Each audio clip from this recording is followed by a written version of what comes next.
মেয়েটা আমার দুই গালে থাপ্পড় দিয়ে বলল, তোর মতো ছোট লোকের সাহস কি করে হয় আমার শরীর স্পর্শ করার? আমি কি বলবো বুঝতে পারছি না। থাপ্পড়টা এত জোরে দিছে আমার মনে হচ্ছে 5 আঙুল পুরোপুরি গেঁথে গেছে। পাশে একটা লোক দাঁড়িয়ে আছে, তখন চলে এলো মেয়েটির সামনে হিরোগিরি দেখাতে। লোকটা বলল, আপু কি হয়েছে? মেয়েটা বলল, এই অসভ্য ছেলেটা ইচ্ছে করেই আমার হাত টেনে ধরেছে।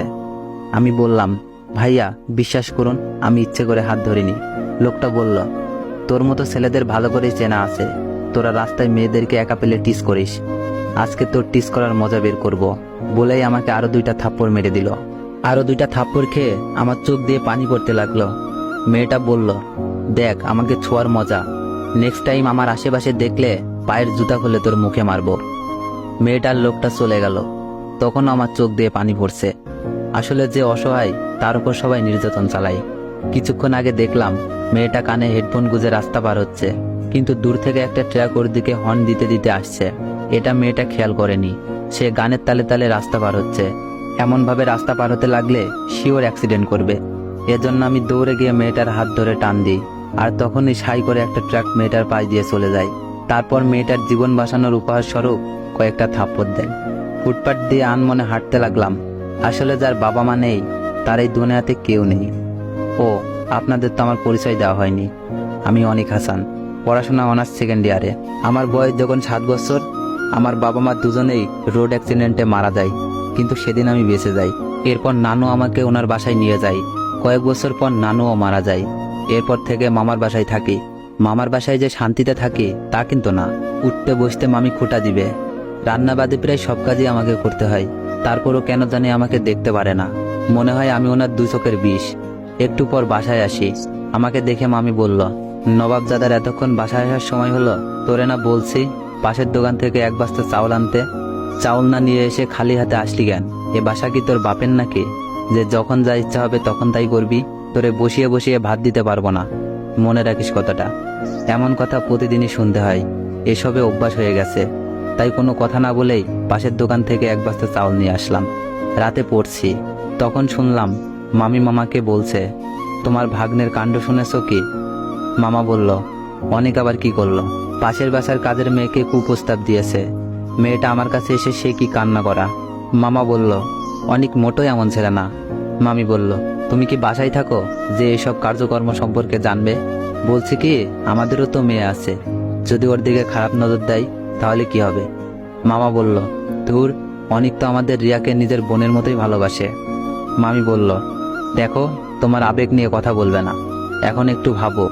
মেয়েটা তো বড় হয়েছে, কিছু হয়ে গেলে মুখ দেখাতে পারবো না। আমি আর ওনাদের কথা শুনলাম না। ভাবতেই খারাপ লাগছে, যাকে নিজের বোনের চোখে দেখি তাকে নিয়ে মামি কি সব ভাবছে, আর আমাকে কি সব উল্টাপাল্টা মিথ্যা বলে আমার সম্পর্কে নিরূপ ধারণা তৈরি করছে।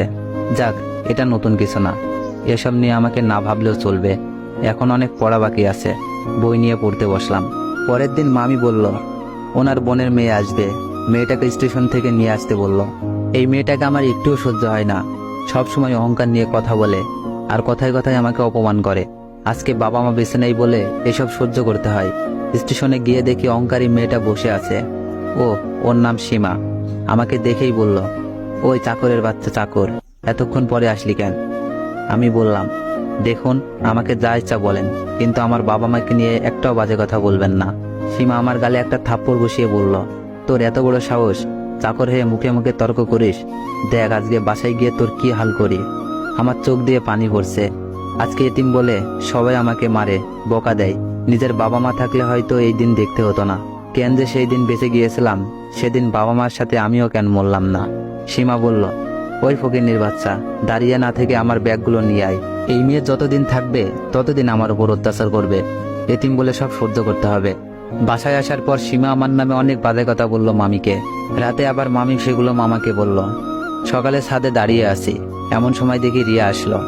রিয়া বলল, ভাইয়া কি করিস? আমি বললাম, দেখছিস দাঁড়িয়ে আছি তো। রিয়া বলল, মনে হচ্ছে তোর মন খারাপ, কি হয়েছে তোর? আমি বললাম, কিছু হয়নি। জানি রিয়া আমাকে বড় ভাই মানে, কিন্তু ওর মা আমাকে দেখতেই পারে না। সাথে আর একটা যোগ হয়েছে, এই আপদ কবে যে যাবে আল্লাহ জানে। ভার্সিটি যাওয়ার জন্য রেডি হয়ে রুমের বাইরে বের হতে লাগছি, অমন সময় সীমার সাথে ধাক্কা লেগে গেল।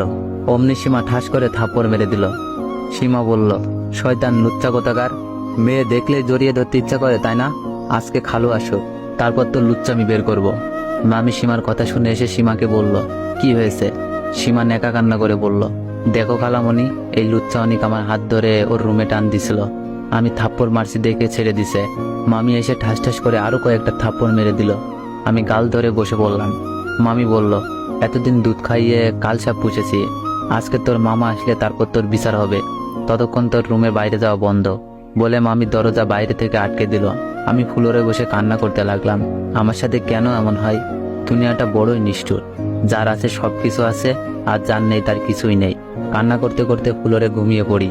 দুপুরের দিকে ঘুম ভেঙে যায়। ক্ষুধায় পেটটা জ্বলে যাচ্ছে, বাইরে থেকে আটকে দিছে, খুলতেও পারছি না। মামিকে ডেকে বললাম, সকালেও কিছু খাইনি, অনেক ক্ষুধা লাগছে, কিছু খেতে দিন। মামি বলল, তোর মতো ফকিন্নির বাচ্চা 2-1 দিন না খেয়ে থাকলে মরবে না। এই বলে মামি চলে গেল। এখন আম্মুর কথা অনেক মনে পড়ছে। ছোটবেলায় নিজ হাতে আমাকে খাইয়ে দিত। আজ আম্মু থাকলে আমার সাথে এমন কি হতো? টেবিলের পানির বোতলে পানি আছে, ঢক ঢক করে ওগুলো খেয়ে নিলাম। আসসালামু আলাইকুম এভরিওয়ান। যদি এই গল্পটিতে তেমন একটা রিস পাই, তাইলে পরে গল্পটি সেকেন্ড পার্ট নিয়ে আসবো। আর যারা যারা সেকেন্ড পার্ট চান, একটু বেশি বেশি কমেন্ট করুন আর ভিডিওতে একটু বেশি বেশি কপি লিঙ্ক করে দেন। ধন্যবাদ।